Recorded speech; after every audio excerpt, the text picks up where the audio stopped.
तो दोस्तों, हमारे चैनल मिथ बस्टर में आप सभी का फिर से एक बार स्वागत है। आज हम हमारे चैनल में टाइम ट्रैवल के ऊपर कोई वीडियो नहीं, एक 5 एपिसोड का पूरा सीरीज़ बनाने वाले हैं। और आज के एपिसोड का नाम है टाइम एंड ट्रैवल। और इस वीडियो में हम टाइम ट्रैवल के बेसिक कॉन्सेप्ट्स को क्लियर करने वाले हैं। तो दोस्तों, अपनी अपनी पेटियां बांध लो और निकल पड़ो भविष्य की ओर। घर के बड़ों से एक ही बात सुन के हम बड़े हुए हैं कि समय रहते हुए काम करो बेटा, क्योंकि समय किसी के लिए रुकता नहीं। पर क्या हो अगर हम टाइम के पीछे और आगे जा सके और हम हमारे गलतियों को सुधार सके। जानते हैं समय के घुमावदार चक्र के बारे में।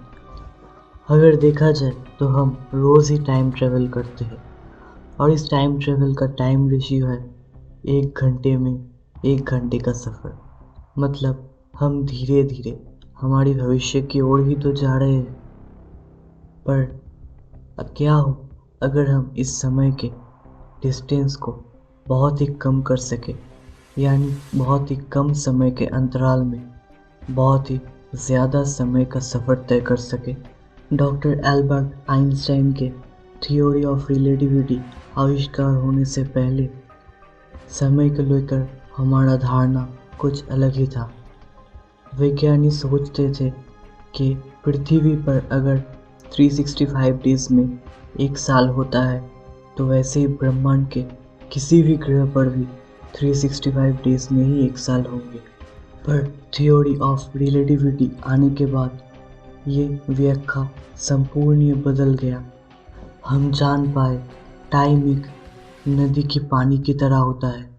जैसे ही नदी के पानी में किसी किसी जगह पे बहुत ही तेज़ बहता है और किसी किसी जगह पर बहुत ही धीमे, वैसे ही समय ब्रह्मांड के किसी किसी कोने में बहुत तेज़ बहता है और किसी किसी कोने में बहुत ही धीमे, क्योंकि समय एक 4D वस्तु है।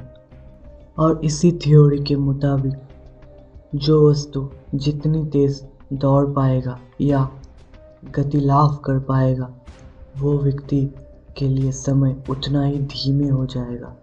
तो मान लो अगर आप किसी बहुत तेज़ चलने वाले विमान, ट्रेन या जहाज़ में हैं तो आपके लिए वहाँ पे समय बहुत धीमे हो जाएगा। पर हालांकि इस समय का धीमे होने का डिफरेंस बहुत ही कम, लगभग 1 सेकंड के एक छोटे से हिस्से की तरह। तो टाइम ट्रेवल करने की रफ्तार को पकड़ने के लिए हमें लगभग प्रकाश की गति से तेज़ या उसके समान गति से जाना पड़ेगा।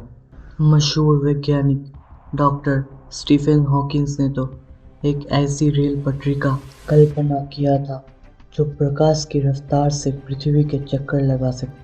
और अगर ऐसा हुआ तो उस ट्रेन के लिए पृथ्वी पर समय बहुत ही तेज़ भागने लगेगा और उस ट्रेन पे धीरे धीरे समय बहुत धीमा होने लगेगा।